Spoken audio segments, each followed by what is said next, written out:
Oi, meus amigos, tudo bom? Então, até que enfim resolvi criar meu canal por incentivo dos meus amigos, principalmente meus Snap Friends, porque eu gosto muito de falar, eu gosto muito de estudar, então eu aprendo e gosto muito de passar isso para as pessoas, principalmente para os meus amigos, naqueles 10 minutinhos antes da prova, então naquele horário que o professor deixa estudar. Eu, particularmente, sou uma aluna hiper dedicada, tipo, eu gosto muito de estudar, gosto muito de parar para sentar, aprender, pausa para matéria. Em biologia, eu posso até fazer um vídeo disso depois, quando a gente está estudando os meios de concentração, meio menos concentrado, meio mais concentrado, meio equilibrado. Quando na matéria de tipo osmose, transporte ativo, transporte passivo, a gente estuda esses meios de concentração. Aí vamos supor que tem uma célula aqui e um meio em volta dela, onde que ela está, onde que ela fica. Aí quando fala meio hipertônico, significa que o meio ele está bem concentrado, o meio está salgado e essa célula tende a perder água por osmose para esse meio. Eu falei fazer um vídeo aula depois sobre isso. Isso aqui é só uma explicação básica. O meio hiperconcentrado, então, significa muito salgado e a célula tende a perder água por osmose. Já o meio hipotônico significa que o meio está faltando, tipo sal, ele está menos concentrado. Então, esse meio tende a perder água por osmose para essa célula. E o meio isotônico é aquele meio mais equilibrado, que não tem tanta diferença de DDP. Enfim, eu particularmente nunca gostei de assistir videoaula, eu sempre achei muito chato, muito enjoativo, mas é muito importante, gente, escutar outra pessoa falando a mesma coisa, mesmo que você já saiba, tipo, isso fixa na sua cabeça, sabe, de uma maneira mais fácil. Porém, eu só adquiri uma maturidade de estudo no meu ensino médio, eu tô no 2º ano agora, e ano passado deu a louca neles, eu comecei a estudar muito e descobri que tem uma forma, sim, de gostar de estudar, de fazer isso, que isso vire uma maneira fácil, que você não fique muito preso àquilo que você não gosta, mas que você entenda. Por isso que no vídeo de hoje eu vou falar sobre o meu método de estudo, porque muitos amigos também me perguntam: Elisa, como que você faz para você estudar? Como que você divide o seu tempo nas matérias? E eu vou explicar hoje para vocês como que eu faço isso. Para explicar, eu vou dividir por áreas as matérias e vou juntar as que forem necessárias, a que eu estudo parecido, e dividir as que não forem iguais nos métodos. Vou começar falando de exatas, gente. Exatas é um problema na vida de muita gente, mas tem como não gostar, porque se você não gosta, não tem como eu fazer você gostar, mas tem como lidar com ela de uma maneira mais fácil, com as contas, com os cálculos. Gente, o mais importante em exatas é fazer exercício. Eu acho que fazer exercício, assim, é o ícone delas, é o deus delas para se dar bem na prova, se dar bem nos estudos.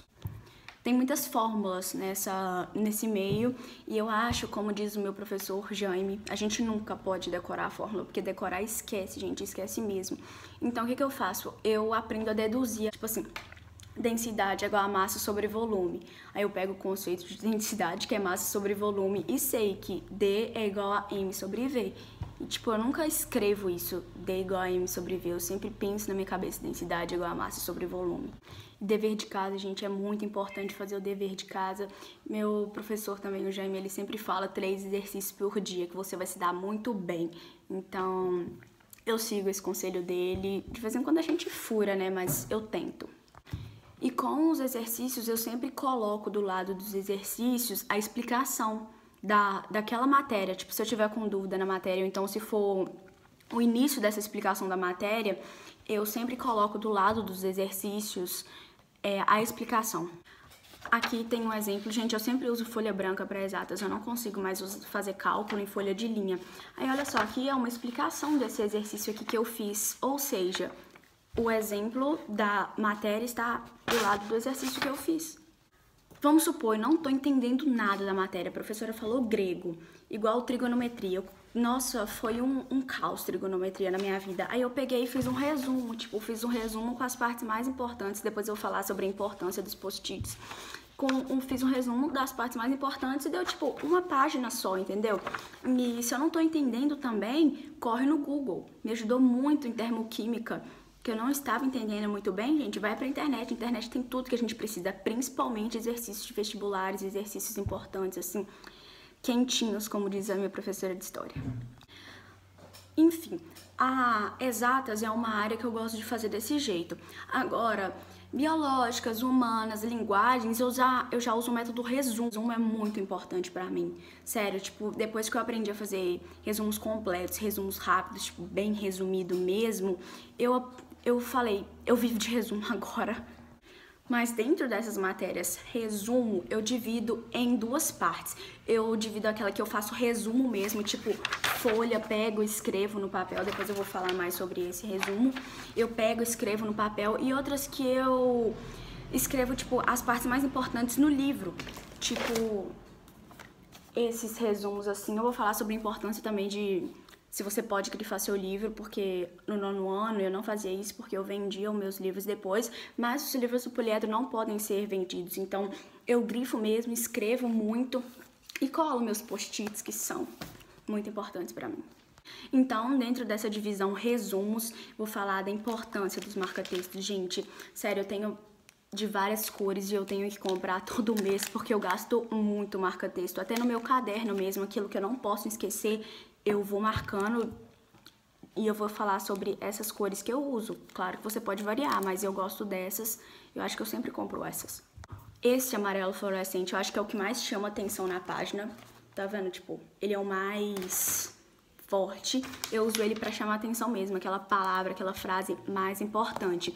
Esse laranja eu uso pra explicação do amarelo, aquela explicação importante também, eu uso pra marcar a explicação desse amarelo. O verde são datas e nomes que fizeram história, que estão na história, ou então, tipo, na geografia, uma data, um cara importante.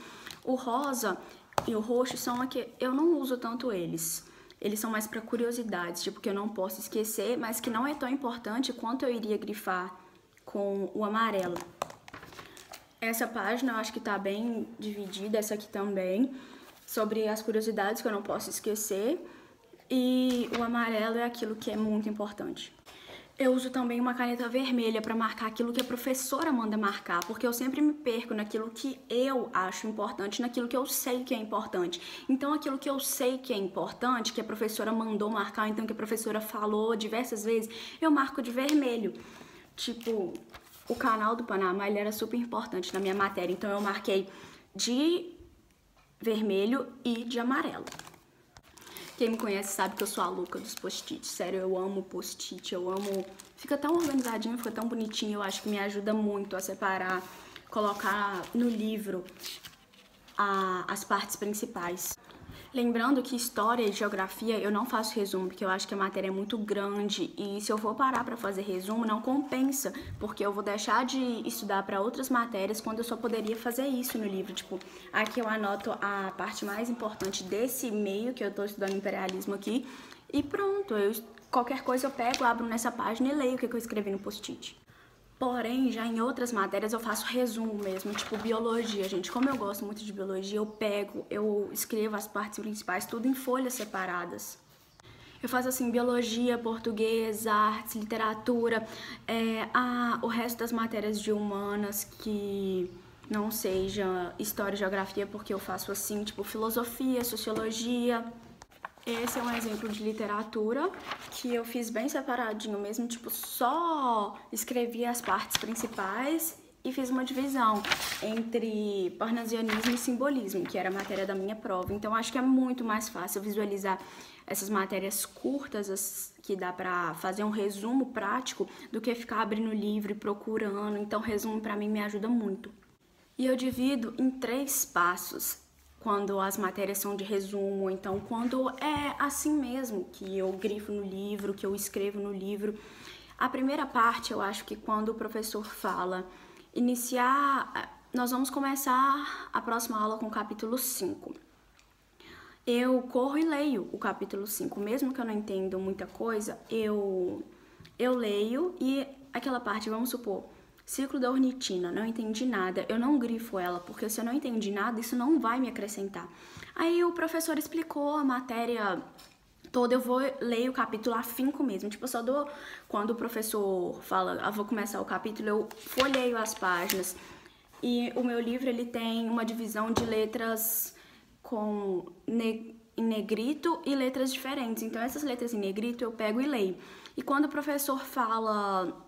Quando ele já está encaminhando a matéria, eu pego, leio, grifo com meus marca-textos aquilo que eu sei que é importante, na onda que eu falei das cores que eu faço. E esse é o primeiro passo, ler e grifar. O segundo passo é fazer os meus resumos, é escrever no livro aquilo que eu preciso escrever, que tá no meu caderno, que eu não posso esquecer. Eu passo pro livro, ou então eu faço os meus resumos. Isso tudo se der tempo no mesmo dia, ou então pode ser tipo numa semana, na outra semana. Quando você tiver tempo, se o professor não tiver explicado a matéria, óbvio, se não tiver prova, né? E o terceiro passo, eu nunca faço exercício no mesmo dia que eu leio, porque eu sei que a matéria tá fresquinha na minha cabeça, mas e amanhã a matéria vai estar fresquinha? Então eu sempre, se eu leio hoje, amanhã eu já começo a fazer exercício da matéria que eu li ontem, entendeu? Tipo, um dia depois, ou então uma semana, e fazer sempre aqueles 3 exercícios por dia pra gente não esquecer a matéria e fixar mesmo no cérebro. Lembrando que o dever é super importante. Eu nunca deixo de fazer dever, eu sempre faço meus deveres nos dias que mandam certinho. E pra finalizar, eu vou falar da redação. Redação é treino, gente, não tem jeito de ser boa, de ser bom em redação se não fizer redação. Tem que ler notícias, tem que ler jornais, noticiários, jornal nacional que você vê de noite, ou então uma página da internet que fala sobre notícias, você já sabe de tudo do dia, de o que está acontecendo no mundo. E é muito importante porque você vai ter exemplos para colocar na sua redação e não ficar aquela redação no senso comum. Então, redação é treino. Bom, eu espero que eu tenha ajudado vocês, que vocês gostem do meu método de estudo, porque cada um também tem seu método. Tem gente que... Eu tenho amigos que só estudam lendo, que faz exercício e pronto, acabou. Mas eu não funciono assim. Eu não gostava de estudar, eu aprendi a estudar e aprendi a ser dedicada. Foi dessa forma que eu aprendi, então eu espero que quem era assim, igual eu, consiga entender um pouco desse método que eu uso e dessas coisinhas que eu faço, marca-texto, post-it, meus resumos, e eu espero que eu tenha ajudado vocês. Beijos, amigos. Esperem os próximos vídeos, aulas sobre explicação de matéria. Obrigada para vocês que assistiram até aqui, e se não assistiu, eu não posso fazer nada. Obrigada.